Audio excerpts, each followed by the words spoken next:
Assalamualaikum warahmatullahi wabarakatuh.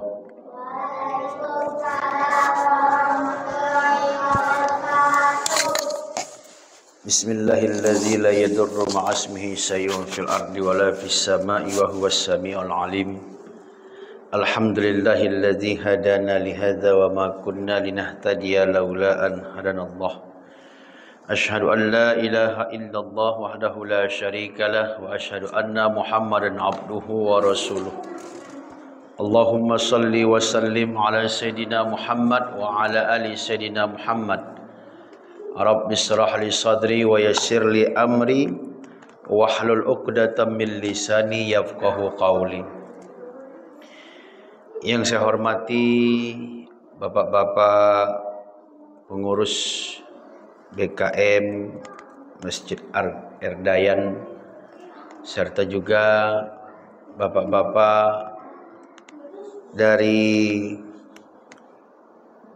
Majelis As-Saqafi serta juga bapak-bapak ibu-ibu yang dirahmati Allah.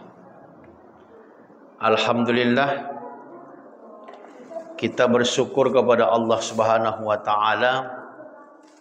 Pada malam hari ini kita masih Allah berikan kesehatan,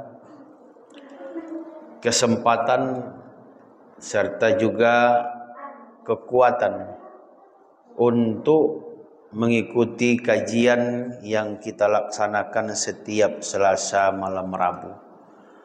Mudah-mudahan apa yang kita kaji nantinya bisa menjadi saqafah atau pemahaman kepada kita untuk kita laksanakan dan amalkan dalam kehidupan kita. Salat berangkaikan salam kepada Nabi kita Muhammad sallallahu alaihi wasallam. Mudah-mudahan kita nantinya mendapatkan syafaatnya. Amin ya rabbal alamin. Bapak-bapak, ibu-ibu, saudara-saudara, kita melanjutkan kembali kajian kita.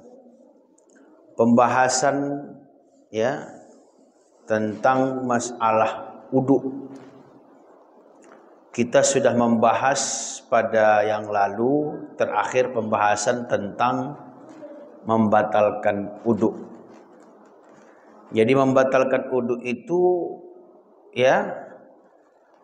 ada 5. Yang pertama itu adalah keluarnya dari 2 jalan. Dari depan, dari belakang. Kalau depan disebut dengan kubul, kalau yang belakang disebut dengan dubur. Kubul itu apa? Kemaluan. Kalau keluar dari 2 jalan ini, baik yang biasa ataupun yang tidak biasa. Ada yang biasa, ada yang tidak biasa, Pak, yang keluar. Kalau yang biasa itu kan berupa air kencing, buang air besar. Nah, itu kan yang biasa itu. Darah, kalau bagi wanita kan biasa itu keluarnya. Atau juga buang angin. Jadi ini hal yang biasa, batal wudu. Atau hal yang tidak biasa keluar, ya seperti mazi, itu kan jarang keluar itu. Kalau tidak karena capek, ada juga orang keluar mazinya itu karena capek. Dia kerja, ngangkat-ngangkat barang atau ngangkat sesuatu, itu bisa mengeluarkan mazi. Atau wadi, terangsang dia, melihat sesuatu yang bisa menimbulkan syahwatnya, itu adalah membatalkan wudu, baik dari depan ataupun dari belakang. Atau ulat, kalau keluar dari kubur atau dubur, ulat keluar, sudah berwudu kita, batal juga itu. Atau batu, batu bisa juga keluar. Orang kena batu karang umpamanya. Nah, itu juga adalah membatalkan wudu. Termasuk juga yang membatalkan wudu itu adalah ya buang air yang tidak terkontrol. Mau sedikit ataupun banyak itu batal. Mau setetes pun dia keluar, batal wudunya. Termasuk juga darah istihadah, itu juga membatalkan wudunya. Inilah Bapak Ibu yang dimuliakan oleh Allah Subhanahu wa taala. Jadi makanya ketika ini yang keluar, maka batal wudu. Dari dua jalan, mau dari dubur atau juga dari kubul. Termasuk juga yang membatalkan wudu itu apa? Tidur. Tidur kita. Itu juga membatalkan wudu. Tidur. Baik dia sedang duduk, duduk dia, tapi pantatnya itu terangkat, itu batal wudunya. Makanya kalau ada orang sholat Jumat, kalau duduknya begini, bapak-bapak ini duduk aja begini, itu nggak batal wudunya. Tapi kalau umpamanya terangkat, naik begini, itu batal wudunya. Itu membatalkan wudu, tidur. Makanya kalau ada orang yang sholat Jumat, kalau dia duduk di tengah, apalagi di masjid kita ini kan dingin ini, enaknya. Tadi di luar cukup panas, begitu masuk kemari, masya Allah, nikmat gitu, nikmat sekali, ya kan? Ini kan membuat mata agak bersayu-sayu dia. Apalagi sholat Jumat, ya kan? Karena biasanya kalau sholat Jumat itu para khotib itu suaranya enak-enak itu, Pak. Sedangkan enaknya para jamaah selalu tidur. Ya.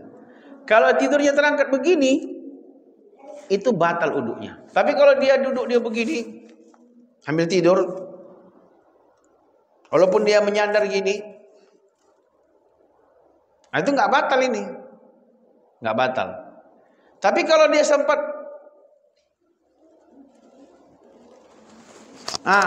terangkat, batal itu. Makanya kalaupun mau tidur usahakan berdiri. Kalau Imam Syafi'i, orang yang tidur dalam sholat Jumat itu nggak dihitung itu, nggak dihitung. Itu makanya kalau bapak-bapak pergi ke Aceh, orang itu kalau sholat Jumat habis itu kadang sholat zuhur mereka, karena untuk mengkuatkan. Itu kalau di Aceh itu begitu, karena mereka khawatir di antara jamaah itu nggak cukup, karena kan sholat Jumat itu kan 40 orang.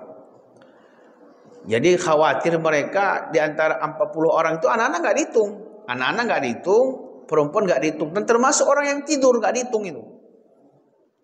Makanya kalau ada orang tidur, kalau Imam Syafi'i, dia harus 40 orang. Tapi itu tadi, anak-anak nggak dihitung, perempuan nggak dihitung, orang yang tidur nggak dihitung. Jadi orang yang memang betul memperhatikan khutbah itulah yang dihitung sampai 40. Itu makanya kalau di Aceh itu habis sholat Jumat, orang itu sholat zuhur lagi. Untuk mengkuatkannya. Untuk mengkuatkannya. Karena mengkhawatirkan tidak mencukupi, ya kan, jumlah daripada orang yang sholat Jumat. Jadi tidur ini salah satu membatalkan wudu. Apalagi duduknya itu tadi tidak tetap. Kalau tetap dia boleh. Tetap. Karena Rasulullah juga pernah duduknya itu dan dia tidak mengambil wudu lagi. Makanya kalau di Madinah, saya pernah lihat itu di Madinah. Jadi kalau kita kan di sini ada raudhah kan, ya, raudhah. Kan masih ada lagi 2 saf lagi ke depan itu. Untuk kan ada imam 2 saf di sana kan raudhah. Kan makam Rasul kan di atas itu.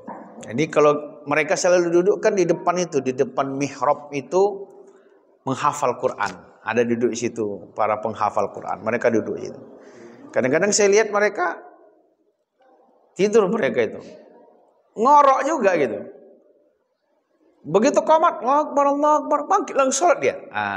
Tapi memang tidur mereka itu tetap begini, dia tidur. Habis dia menghafal Quran tidur. Itu yang saya lihat ya. Di Madinah itu begitu. Nah, termasuk juga di Makkah itu juga begitu. Nah, cuman yang jelasnya bahwasanya tidur itu termasuk membatalkan wudu. Jadi Bapak Ibu yang dimuliakan oleh Allah Subhanahu wa taala, makanya duduk yang di lantai atau di tanah itu dengan pantatnya itu terdapat jarak, itu batal wudunya. Berbaring, bertelungkup, itu batal ini ya. Batal wudunya, itu bisa membatalkan wudu. Ya. Jadi itu termasuk membatalkan wudu. Apalagi hilang akal. Nah, hilang akal juga membatalkan wudu. Walaupun sebentar. Apalagi hari ini kan kalau kita lihat banyak orang yang hilang akal. Habis caleg tak jadi lagi caleg kan? Hilang akal. Jadi wudunya batal itu kan? Nah, ada yang manjat pohon. Ya, ada yang manjat pohon rupanya. Rupanya bisa gila rupanya ya. Berarti kalau rupanya gila ngapain nyalek gitu ya. Nggak usah nyalek lah kalau gila ya kan. Banyak yang gila. Makanya sebelum pemilu kemarin tuh ya kan, Medan itu sudah menyiapkan 300 kamar untuk orang yang sakit jiwa setelah caleg, nyalek. Kok nyalek kok gila ya. Aduh, kasihan juga kita ya. Udah gila mau apa lagi ya? Lalu menyentuh perempuan. Kalau Imam Syafi'i, menyentuh itu batal. Menyentuh batal. Bersentuhan kulit laki-laki dengan perempuan batal wudunya. Batal. Kalau Imam Syafi'i, kalau Imam Maliki, Hanafi tidak membatalkan wudu. Karena kalau Imam Maliki membatalkan wudu itu bersetubuh. Jadi ini tidak membatalkan. Tapi kalau Imam Syafi'i batal wudunya. Bersentuhan kulit laki-laki dengan perempuan.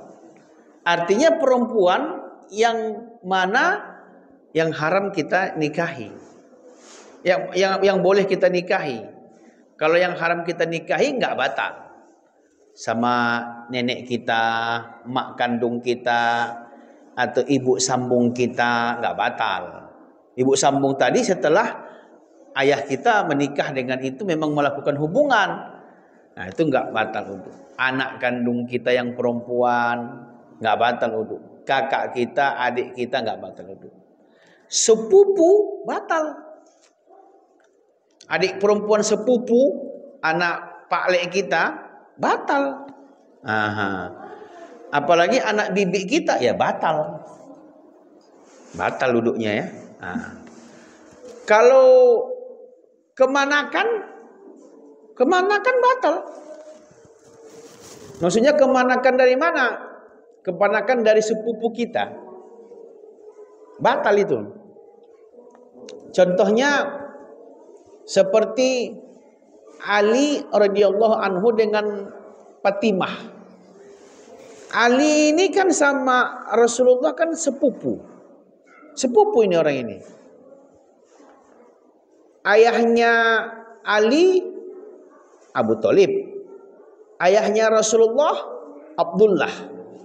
Kan Abdullah sama Abu Thalib kan abang adik.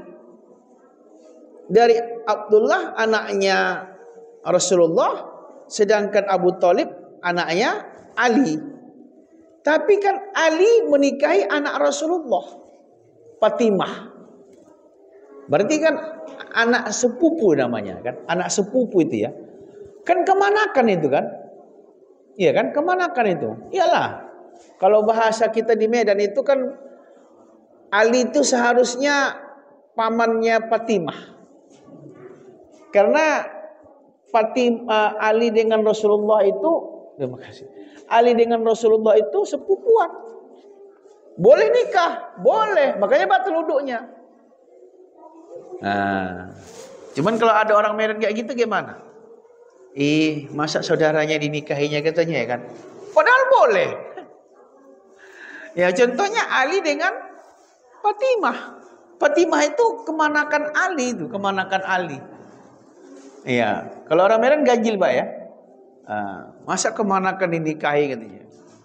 Bukan kemanakan kandung, kemanakan dari sepupu tadi. Anak dari sepupu boleh dinikahi. Nah, dan batal uduknya. Nah, itu kalau menyentuh wanita. Makanya menyentuh itu ya, kalau dalam Imam Syafi'i mau pakai syahwat atau tidak pakai syahwat batal uduknya. Nah, itu menyentuh. Termasuk istri. Istri kita juga mau pakai syahwat, mau tidak pakai syahwat batal uduknya. Nah, batal uduknya ya. Menurut Imam Syafi'i. Nah, ya, kebetulan yang kita kaji ini kan fikihnya Syafi'i. Gitu. Nah, ini Bapak Ibu ya, tentang masalah membatalkan uduk. Yang terakhir yang kelima itu menyentuh kemaluan. Menyentuh kemaluan itu juga termasuk membatalkan uduk, yang mana dia menyentuh dengan telapak tangan ataupun jarinya. Jadi kalau umpamanya disentuh begini nggak apa-apa. Ini kan ini, nah gini nggak apa-apa. Tapi kalau begini batal. Walaupun sebiji jari, batal dia. Sebiji jari, nah, batal dia. Apalagi sampai 5 jari, batal. Nah, jadi ada 5 yang membatalkan uduk ini. Nah, inilah Bapak Ibu yang dimuliakan oleh Allah Subhanahu wa taala. Lalu ada lagi hal yang tidak membatalkan uduk. Nah, selanjutnya adalah hal-hal yang tidak membatalkan uduk. Apa yang tidak membatalkan uduk itu ada 5. Seperti keluar sesuatu dari kemaluan. Ya, kalau tadi yang membatalkan uduk kan itu 5 kan? Membatalkan tadi itu keluar dari kemaluan, tidur, menyentuh serta menyentuh kemaluan dengan telapak tangan. Itu batal uduk. Jadi yang tidak membatalkan uduk itu apa? Keluarnya darah dari tubuh itu tidak membatalkan uduk. Ini ada hadisnya, bahwasanya ada 2 orang sahabat Rasulullah yang menjaga kaum muslimin pada malam perang Jatur Riqa. Salah seorang dari keduanya mengerjakan sholat. Tiba-tiba ada seorang kafir yang memanahnya hingga mengenainya. Sahabat itu mencabut anak panah itu, orang kafir itu kembali ke memanahnya lagi hingga 3 kali. Kemudian sahabat itu rukuk dan sujud, darahnya pun mengalir. Jadi tidak membatalkan wudu, ya.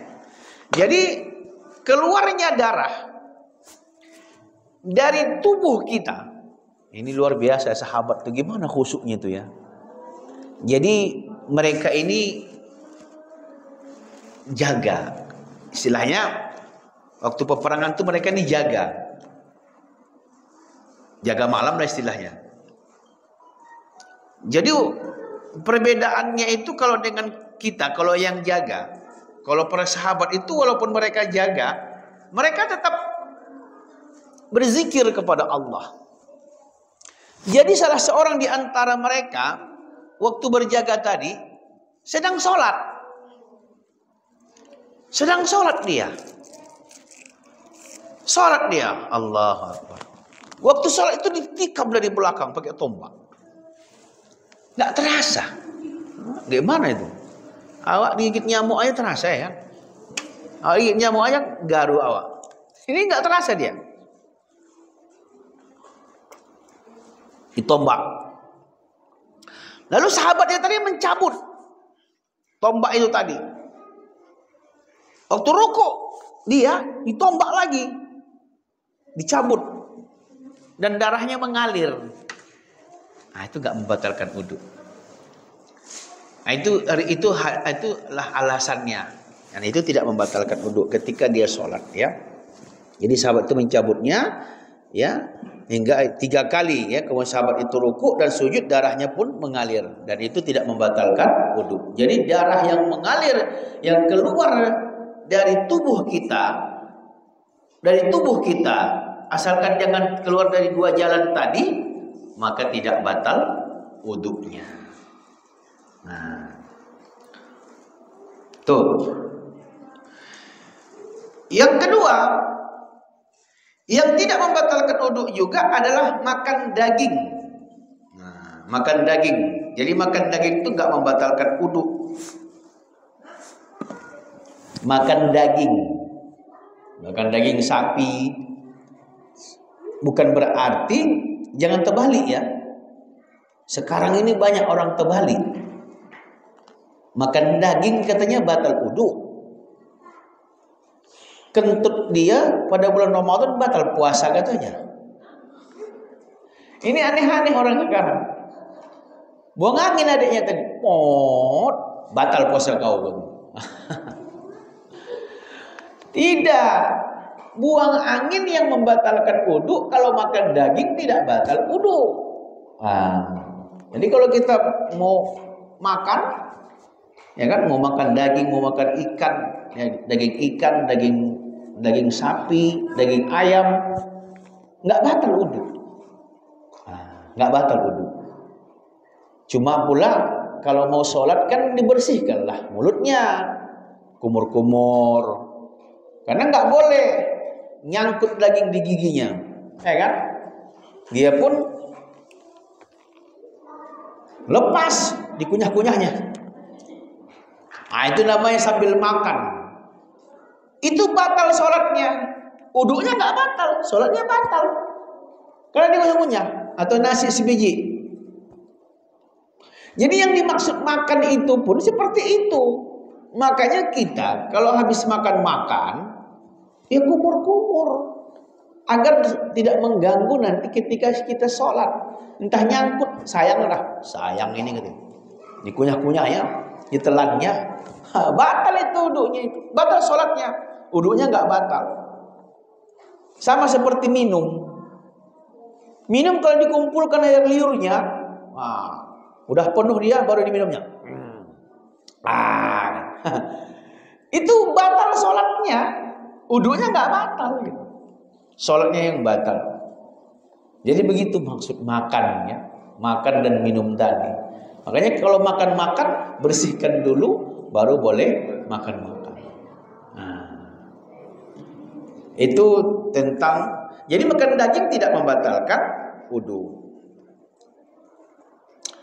Apalagi tertawa juga tidak membatalkan wudu. Ini sampai seperti itu. Karena bisa jadi ada orang mengatakan tertawa pun batal wudu itu ya kan. Padahal tidak membatalkan wudu. Karena kata Rasulullah begini, ad-dhahku yunqisus sholata wala yunqidul wudu. Tertawa itu membatalkan sholat dan tidak membatalkan wudu.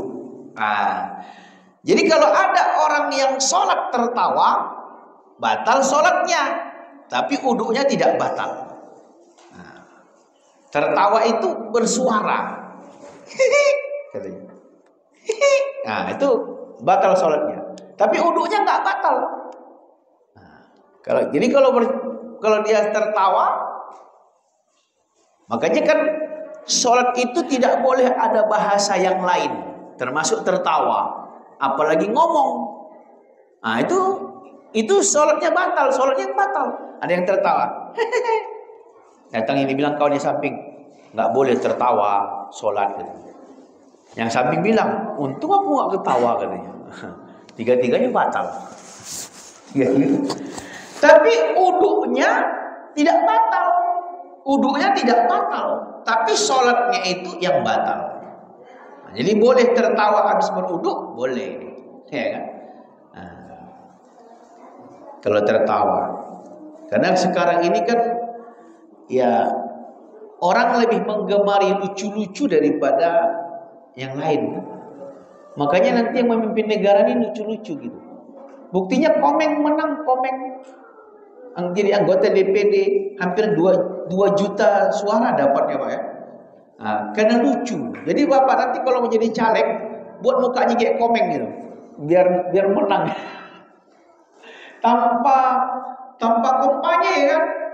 Komeng tanpa kampanye menang gitu. 2 juta suara dapatnya.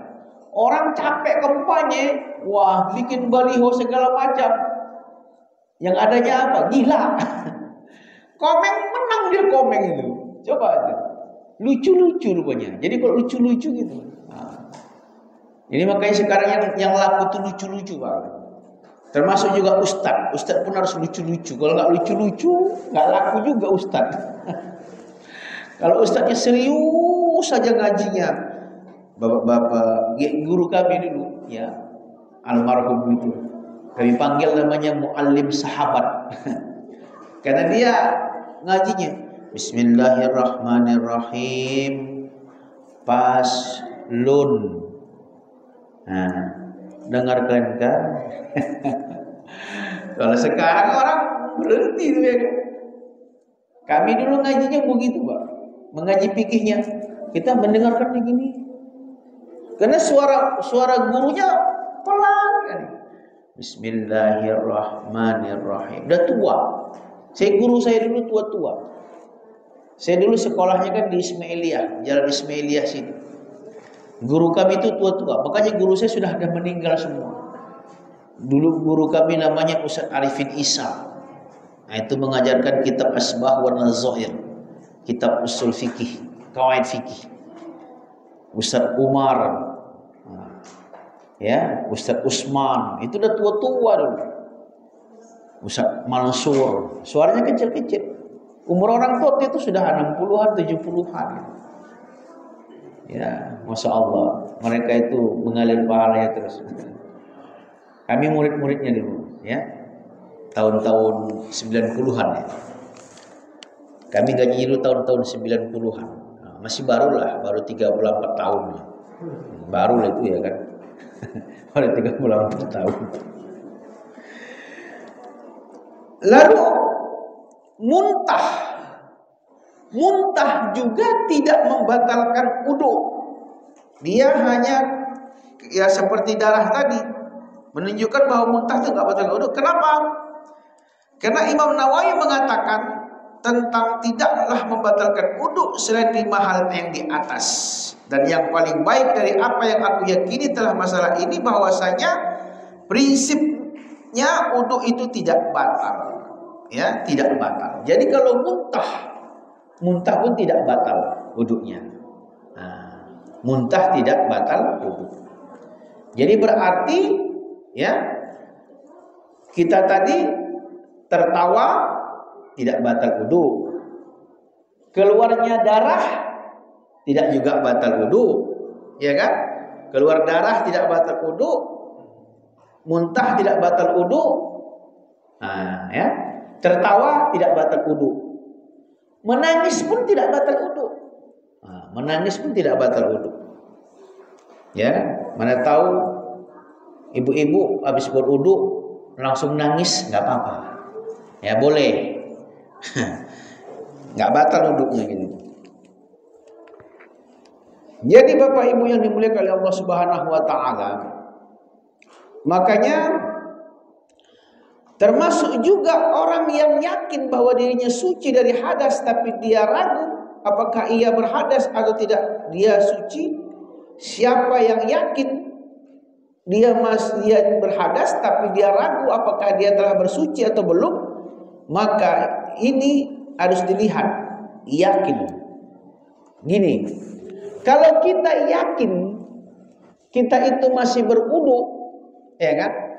Yakin kita masih berwudu, udah yakin. Berarti kita yakin. Kita kata tadi, aku tadi wuduku belum batal. Ya kan? Tapi yakin, belum. Yakin kita. Karena kaidah fikih mengatakan al-yakinu la yuzalu bisak. Keyakinan itu menghilangkan keraguan. Jadi kalau kita yakin, hilanglah keraguan tadi. Nah, itu dalam berwudu. Ya, dalam berwudu. Nah, inilah Bapak Ibu yang dimuliakan oleh Allah tentang hal sebenarnya tidak batal wudu yang dianggap orang batal padahal tidak batal. Seperti muntah, keluar darah, ya, yakin. Nah, itu tidak batal wudu. Jadi yang membatalkan wudu itu cuma 5 itu saja. 5 saja yang membatalkan wudu. Yang pertama tadi keluar dari 2 jalan, ya, buang 2 jalan tadi kan, menyentuh, itu menyentuh jangkar, itu batal wudu. Tetapi kalau yang lain makan daging nggak batal, muntah nggak batal, keluar darah dari yang bukan dua jalan tidak batal, ya. Nah, itu tidak membatalkan wudu. Lalu berikutnya adalah hal-hal yang mewajibkan berwudu. Jadi kita itu wudu itu hukumnya sunnat. Wudu itu hukumnya sunnat. Siapa yang berwudu itu mendapatkan pahala. Apalagi setelah berwudu diiringnya dengan salat sunat wudu. Wah, itu pahalanya luar biasa. Bilal bin Rabah itu Rasulullah ketika Isra wal Mi'raj itu mendengar suara terompah. Bertanya dia kepada Jibril, "Hai Jibril, itu suara apa?" "Itu suara terompah." "Terompah siapa?" "Bilal." Ternyata amalan Bilal itu ditanya Rasulullah, apa amalannya? Mengkekalkan wudu dan sunat wudu. Jadi mengkekalkan wudu dan sunat wudu. Setiap dia berwudu, dia salat sunat 2 rakaat. Begitu dia berwudu, dia salat sunat 2 rakaat. Itu Bilal terompahnya sudah sampai di surga, padahal dia belum meninggal. Jadi bapak-bapak, ibu-ibu, kalau mau terompahnya nyampe ke surga duluan, berwudu selalu, ya kan? Tapi jangan pula nanti terompahnya nyampe, orangnya mampir gitu. Ditengok, tergantung terompah. Terompah siapa ini? Si Polan. Orangnya mana? Masih di neraka kan? Jangan pula begitu, ya kan? Nah, ini Bapak Ibu. Jadi apa dia yang tadi dia itu wajib berwudu? Yang pertama sholat. Jadi orang yang sholat itu wajib dia berwudu. Karena dalam Al-Quran dijelaskan begitu. Idza kuntum ila sholati faghsilu wujuhakum wa aydikum ilal marafiq. Apabila kamu mau melaksanakan sholat, maka basuhlah muka kamu, kedua tangan kamu sampai siku, kepala kamu dan sampai ke kaki kamu. Jadi orang yang mau sholat wajib berwudu. Kalau ada orang yang sholat tanpa wudu, maka sholatnya tidak sah. Sholatnya tidak sah, ya. Jadi makanya harus berwudu. Jadi ada orang yang tadinya tidak berwudu, ya, dia sholat maka tidak sah. Karena kata Rasulullah, la yaqbalullahu sholatan ahadukum idza ahdatsa hatta yatawadda. Aku tidak menerima sholat salah seorang dari kalian yang berhadas kecuali dia berwudu terlebih dahulu. La yaqbalullahu sholatan ila bituhur. Tidak diterima Allah sholat orang yang tidak berwudu. Jadi harus berwudu dulu. Jadi wajib dia berwudu. Jadi kalau mau sholat berwudu dulu. Berwudu. Kalau enggak ada air, kita mau sholat gimana? Bertayamum. Bertayamum. Tayamum itu ya 2. Bertayamum itu 2. Bertayamum itu begini, ya. Jadi dia cuma 4. Pertama, niat. Pakai abu ya. Jangan enggak ada debunya, harus ada debunya. Kalau enggak ada debunya, itu bukan tayamum namanya. Itu namanya mengkhayal sedang ada debu. Kan gitu. Makanya harus ada debunya. Tapi jangan pula pakai kumur-kumur lagi kan. Jangan pula debek debunya tadi kumur-kumur pula dimasukkan ke hidung ya. Habis itu masuk rumah sakit. Jadi pertama niat dulu. Begini caranya. Ya. Biar saya praktekkan. Jadi kalau kita bertayamum itu ada di sini debu, niat. Kalau pakai lapas boleh, nawaitut tayammum. Ya kan? Lillahi ta'ala. Aku berniat bertayamum karena Allah Ta'ala. Itu lapasnya. Tapi yang penting kan niat dalam hati. Sudah? Ya digini kan dulu lah. Jangan langsung, nanti berdebu muka semua. Nah, baru letakkan kemari, tarik, baru hang. Nah, gitu dia. Sekali aja. Ini tayamum. Ya kan? Tarik ini ke bawah, ini ke samping. Baru pertemukan mereka. Udah. Nggak usah pula digosok-gosok begini. Ya kan? Nah, apalagi kalau bertayamum tuh bukan begitu ya, itu mana bedak. Ini yang kedua. Pertama tadi niat, kedua muka. Udah. Baru apa? Yang ketiga, tangan. Tangan ambil lagi. Nih. Nah, taruh kemari. Ditarik. Nah, sampai kemari. Masukkan yang ini.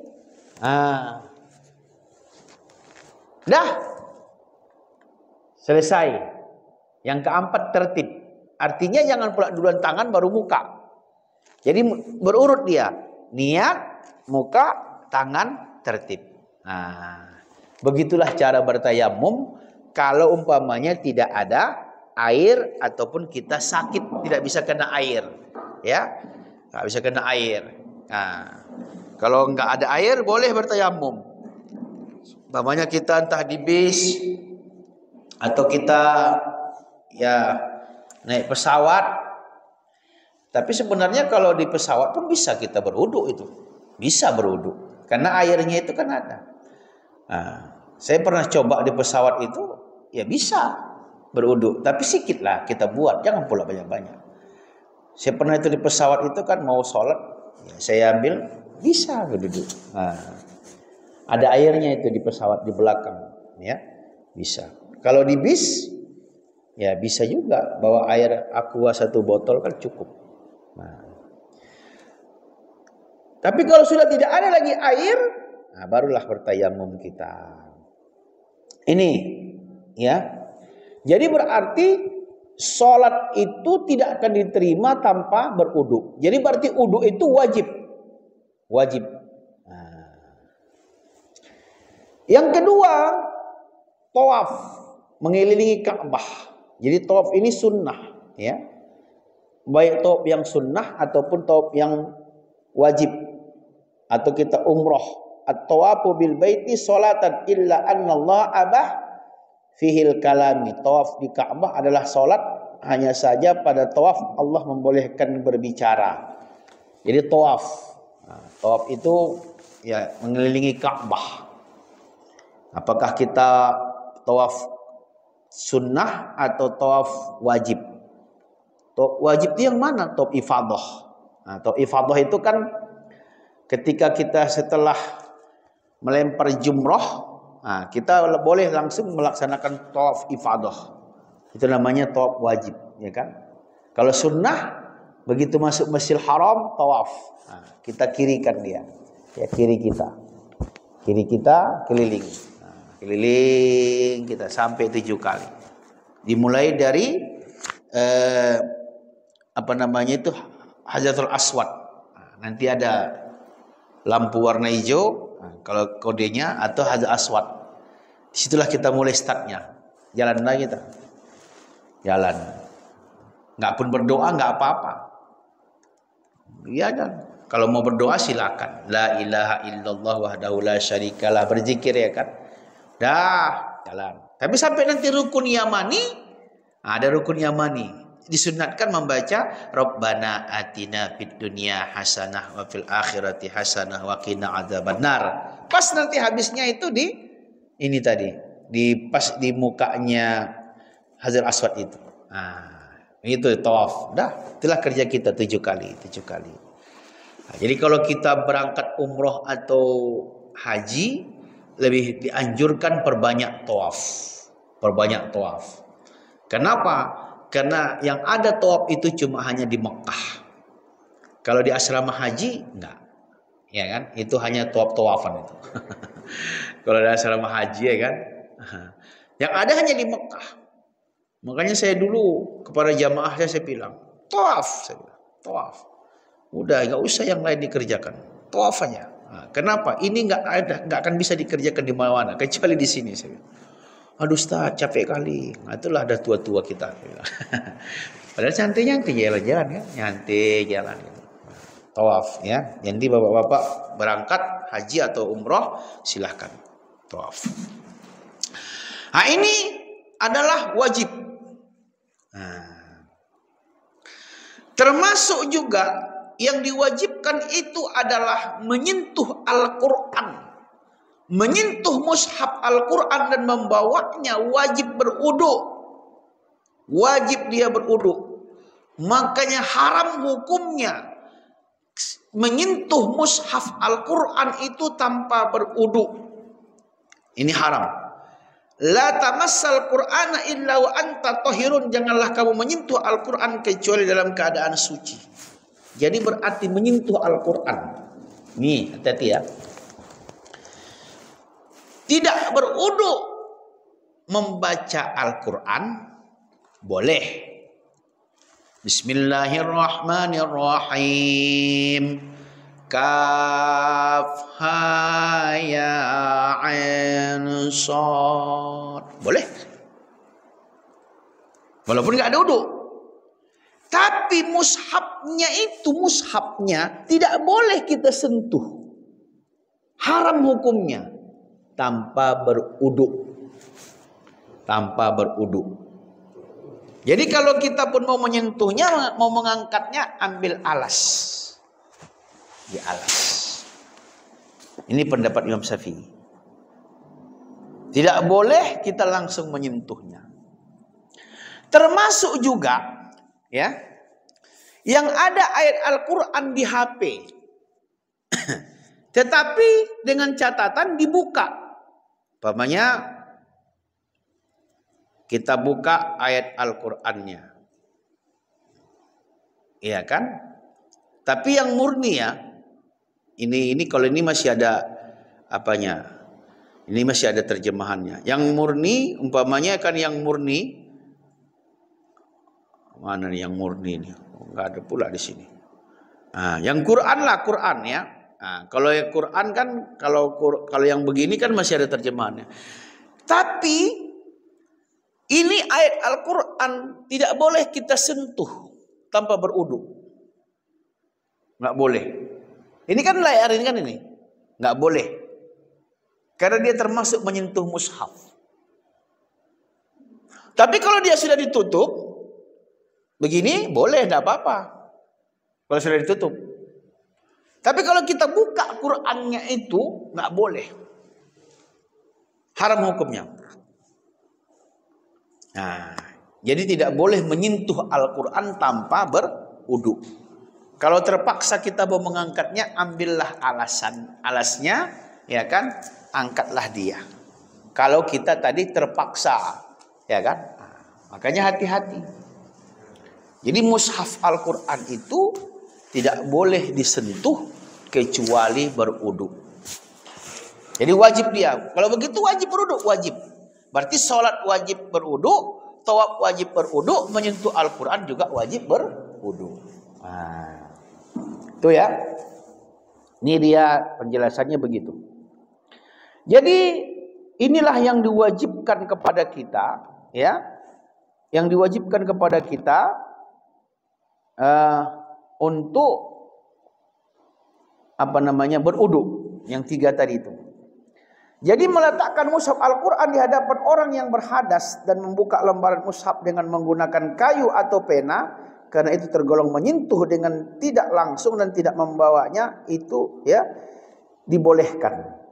Nah, bagi anak-anak yang membawa papan yang tertulis ayat Al-Quran dalam keadaan tidak suci, karena kesucian anak-anak juga sulit dijaga, maka untuk itu juga diperlukan. Maka itu juga ketika ada yang dibolehkan juga membawa kitab tafsir. Nah, jadi kalau ada orang yang tadi tidak berwudu, umpamanya kita gurunya, Bismillahirrahmanirrahim. Nah, ini. Boleh. Tapi harus ada ininya, telunjuknya ini. Nggak boleh langsung, karena kita nggak berudu. Nah, ini kau baca. Alhamdulillah, gitu, boleh. Dan boleh juga kita membawa tafsir Al-Quran tanpa wudu. Tafsir itu kan seperti tafsirnya Ibnu Katsir, tafsirnya Imam Tobari. Nah, itu tafsir namanya, boleh. Tapi kalau Qur'annya murni, nggak boleh. Kalau tanpa wudu. Nah, jadi yang boleh itu kalau ketika ada tafsirnya. Nah, inilah bapak-bapak, ibu-ibu yang diharamkan kepada kita tanpa berwudu.